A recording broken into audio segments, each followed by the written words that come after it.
The Three Little Pigs by Stephen Garnasia. Once upon a time, there were three little pigs who lived in a big house in the forest. One day, the three pigs said goodbye to their mother and went off to make their way in the world. The first little pig decided to build his house of scraps. The second little pig decided to build his house of glass. But the third little pig decided to build his house of stone and concrete. Now, there was an evil wolf who lived in the woods nearby. One day, he came to the house of the first little pig and said, little pig, let me come in." But the pig answered, "Not by the hair of my chinny chin chin." This made the wolf so angry that he said, "Then I'll huff and I'll puff and I'll blow your house in." The wolf huffed and he puffed and he blew the house of scraps away. The first little pig ran as fast as he could to the house of his brother. Soon the wolf came to the house of the second little pig. The wolf called out, little pig, let me come in." The second pig said, "Not by the hair on my chinny chin chin." The wolf gnashed his teeth and said, "Then I'll huff and I'll puff and I'll blow your house in." And the wolf huffed and he puffed and he blew the house of glass to smithereens. So the two little pigs ran as fast as their legs would take them to the house of their brother. Finally, the wolf arrived at the house of the third little pig. The wolf growled at the door, little pig, let me in." But the third little pig replied, "Not by the hair on my chinny chin chin."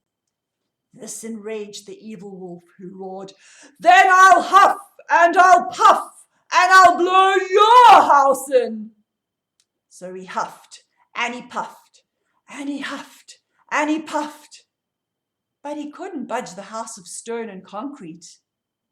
The wolf said, "Little pig, meet me tomorrow morning at 7 at Farmer Wright's, and I'll show you a fine field of tomatoes."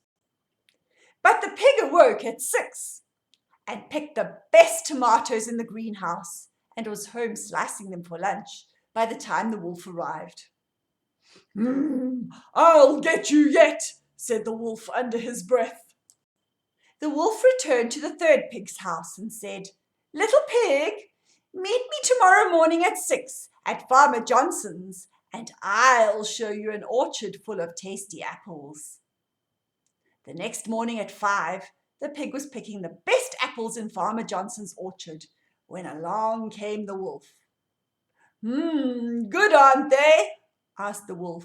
"They certainly are," said the pig. "Here, try one." As the wolf chased it, the third pig ran home to his house of stone and concrete.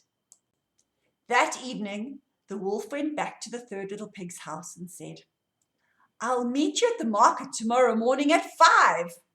So the pig arrived at 4. He was admiring a fine rug when he saw the wolf approaching. He hid himself in the rug and rolled down the hill towards the wolf. The wolf sped away, with the rug following after him. The third pig returned home, where he and his brothers prepared a roaring fire in the fireplace and settled in for the evening. Tricked again, the wolf rushed to the third pig's house, saying under his breath, "Little pigs, I'll get you yet." The wolf climbed onto the roof and shouted down the chimney, "I'm coming in to get you." But the wolf tumbled into the roaring fire, scorching his tail. He ran from the house, smoke streaming after him, and was never seen in the forest again. The three little pigs ate a supper of tomato soup and apple pie, and they lived happily ever after.